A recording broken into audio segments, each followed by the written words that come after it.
This tale is told through the eyes of a madman, whom, like all of us, believed himself to be sane.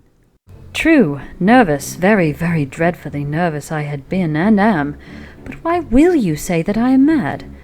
The disease had sharpened my senses, not destroyed, not dulled them.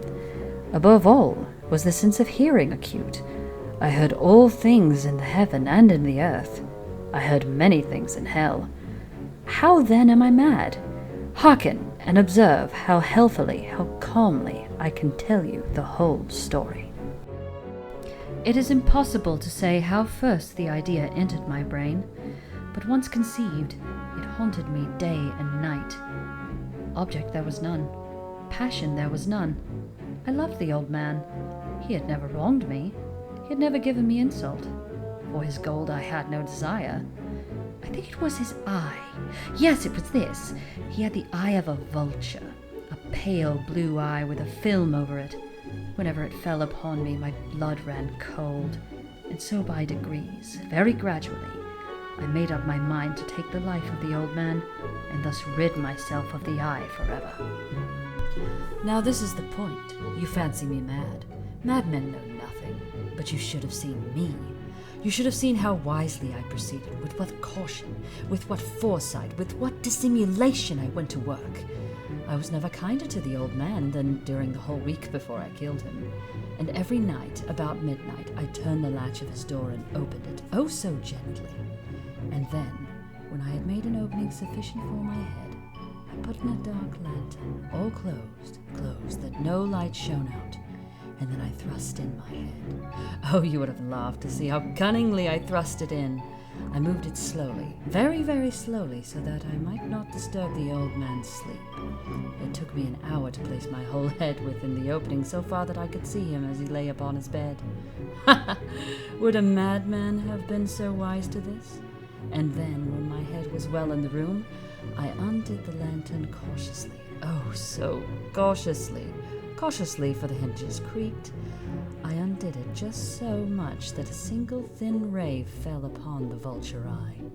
And this I did for 7 long nights, every night just at midnight, but I found the eye always closed, and so it was impossible to do the work.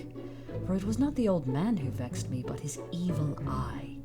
Every morning, when the day broke, I went boldly into the chamber and spoke courageously to him, calling him by name and in a hearty tone, and inquiring how he had passed the night. So you see, he would have been a very profound old man indeed to suspect that very night, just at 12, I looked in upon him while he slept. Upon the 8th night, I was more than usually cautious in opening the door. A watch's minute hand moves more quickly than did mine. Never before that night had I felt the extent of my own powers, of my sagacity. I could scarcely contain my feelings of triumph, to think that there I was, opening the door little by little, and he not even to dream of my secret deeds or thoughts. I fairly chuckled at the idea, and perhaps he heard me, for he moved on the bed suddenly, as if startled. Now you may think that I drew back, but no. His room is as black as pitch with the thick darkness, for the shutters were close fastened through fear of robbers. And so I knew that he could not see the opening of the door, and I kept pushing it on steadily. I had my head in, and was about to open the lantern, when my thumb slipped upon the tin fastening, and the old man sprang up in bed, crying out, "Who's there?" I kept quite still and said nothing. For a whole hour I did not move a muscle, and in the meantime I did not hear him lie down. He was still sitting up in the bed, listening, just as I have done, night after night, hearkening to the death watches in the wall. Presently I heard a slight groan, and I knew it was the groan of mortal terror. It was not a groan of pain or of grief. Oh, no! It was the low, stifled sound that arises from the bottom of the soul when overcharged with awe. I knew the sound well. Many a night, just at midnight, when all the world slept, it has welled up from my own bosom, deepening with its dreadful echo the terrors that distracted me. I say I knew it well. I knew what the old man felt, and pitied him, although I chuckled at heart. I knew that he had been laying awake ever since the first slight noise, when he had turned in the bed. His fears had been ever since growing upon him. He had been trying to fancy them causeless, but could not. He had been saying to himself, "It is nothing but the wind in the chimney. It is only a mouse crossing the floor. Or, it is merely a cricket which has made a single chirp." Yes, he had been trying to comfort himself with these suppositions, but he had found all in vain. All in vain. Because death, in approaching him, had stalked with his black shadow before him and enveloped the victim. And it was the mournful influence of the unperceived shadow that caused him to feel, although he neither saw nor heard, to feel the presence of my head within the room. When I had waited a long time, very patiently, without hearing him lie down, I resolved to open a very, very little crevice in the lantern.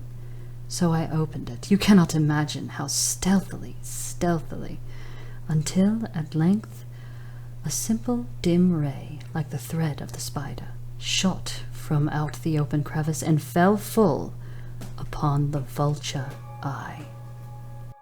It was open, wide open, and I grew furious as I gazed upon it. I saw it with perfect distinctness, all a dull blue, with a hideous veil over it that chilled the very marrow in my bones. But I could see nothing else of the old man's face or person, for I had directed the ray as if by instinct precisely upon the damned spot.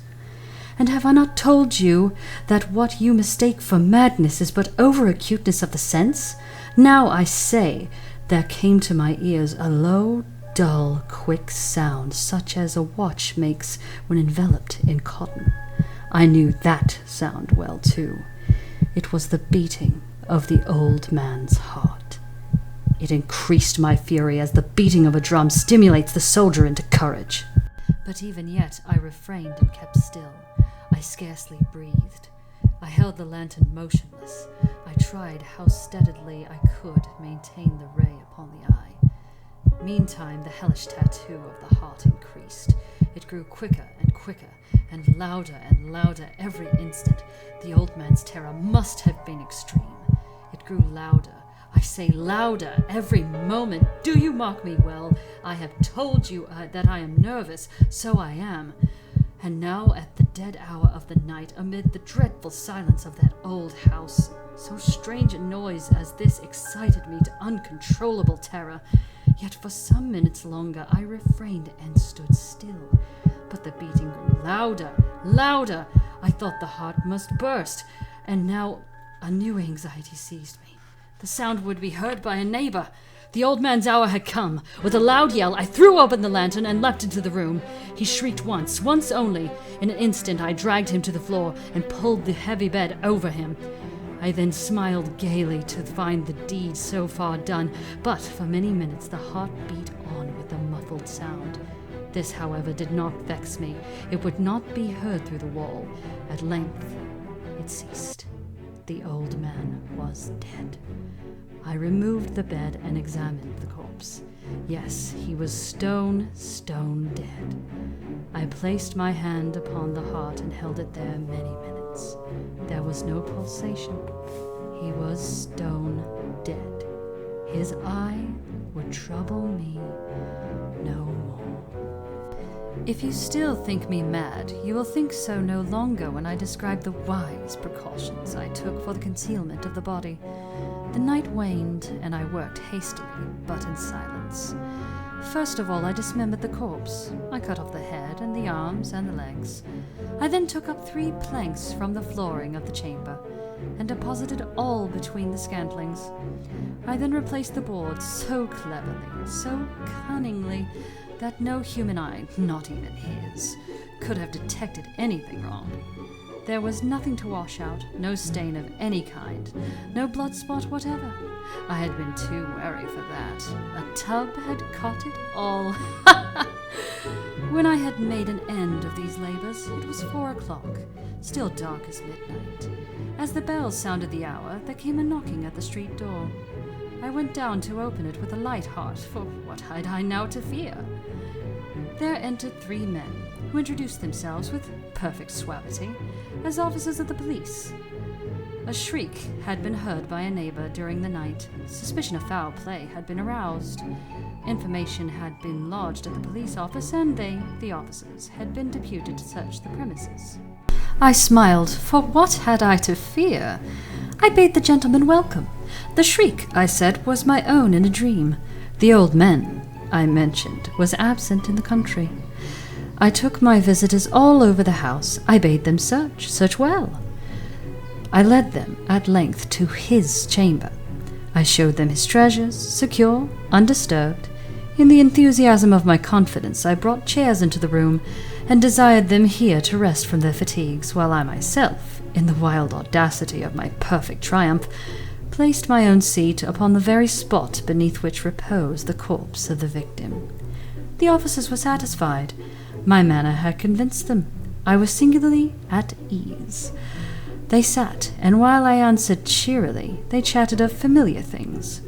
But ere long I felt myself getting pale and wished them gone. My head ached, and I fancied a ringing in my ears. But still they sat and still chatted. The ringing became more distinct. It continued and became more distinct. I talked more freely to get rid of the feeling, but it continued and gained definiteness, until, at length, I found that the noise was not within my ears. No doubt I now grew very pale, but I talked more fluently and with a heightened voice, yet the sound increased, and what could I do? It was a low, dull, quick sound, much such a sound as a watch makes when enveloped in cotton. I gasped for breath, and yet the officers heard it not. I talked more quickly, more vehemently, but the noise steadily increased. I arose and argued about trifles in a high key and with violent gesticulations, but the noise steadily increased. Why would they not be gone? I paced the floor to and fro with heavy strides, as if excited to fury by the observations of the men, but the noise steadily increased. Oh God, what could I do? I foamed, I raved, I swore. I swung the chair on which I had been sitting and grated it upon the boards, but the noise rose over all and continually increased. It grew louder, louder, louder, and still the men chatted pleasantly and smiled. Was it possible they heard not? Almighty God! No, they heard! They suspected! They knew! They were making a mockery of my horror! This I thought, and this I think. But anything was better than this agony. Anything was more tolerable than this derision. I could bear those hypocritical smiles no longer. I felt that I must scream or die, and now again, hark, louder, louder, louder, louder! Villains! I shrieked. Dissemble no more! I admit the deed! Tear up the planks! Here! It is the beating of his hideous heart! Hey everybody, Ranger Danger here, finally, after, I know, a very long hiatus, an unplanned one, by the way. Man, this video took just forever, and there's a couple of reasons for that. The first one is, well, I've actually just got done finalizing my divorce from my now ex-husband. I know, it's ironic considering how much I was singing his praises in my male love interest countdown video. I stand by what I said. He's still a fantastic man. We just didn't do well as a couple. We're great friends. We still stay in touch. He helped me out a lot when I was kind of struggling, and yeah, now I live here alone. And well, I say alone. I actually adopted two adorable little black cats, and their names are Poe and Lovecraft. They're twin brothers. And that's another reason this video took so long, because for some reason every time I want to record, they want to go and play with their toys. So I apologize for the audio quality. I had to do this narration in snippets because even though the story is short, I didn't want to try to do the whole thing in one run, because I tried it and I kept messing up so many times, so I had to do it in little bits. So the audio quality kind of goes up and down and dips a bit, and I'm sorry about that, but it's the best I could do with what I have. But as for me, don't worry everyone, I'm doing fine. Some of you may have heard that I crashed my vehicle a while ago. No worries, I got that fixed up. My old vehicle had to get scrapped, but I managed to get a new one, and I'm doing okay. I didn't really get hurt at all, just, you know, car got totaled. And, yeah, other than that, I'm doing fine. This one video was kind of what was standing between me and a few other ASMRs because I really didn't want to do any other ones until this particular one was finished. I really hope you guys liked it. If you did, let me know, please. And if there's any way I can improve on my voice acting or anything as a whole, please. Constructive criticism is welcome. Last thing I guess I should say is thank you all so much. I cannot believe I got to 100 subscribers, and as I am talking right now, there's actually way more than just 100. I wouldn't be too surprised if I get to 200 soon, and that would be amazing. But the next subscriber special I'll do is if I can make it to 500 subscribers, and if we can get there, then that would be amazing. I'd love to do another reading like this, even though it, like, I was pulling my hair out the entire time, but I'd happily do it again if you guys want me to. Yeah, like, just so you know, I don't have anyone helping me do this. I do this all by myself on a very cheap editing software with my microphone in. I don't know if you guys can hear my cats making a ruckus back there, but this is my life. But, yeah, so I'm doing all right. I'm really happy that this finally got done.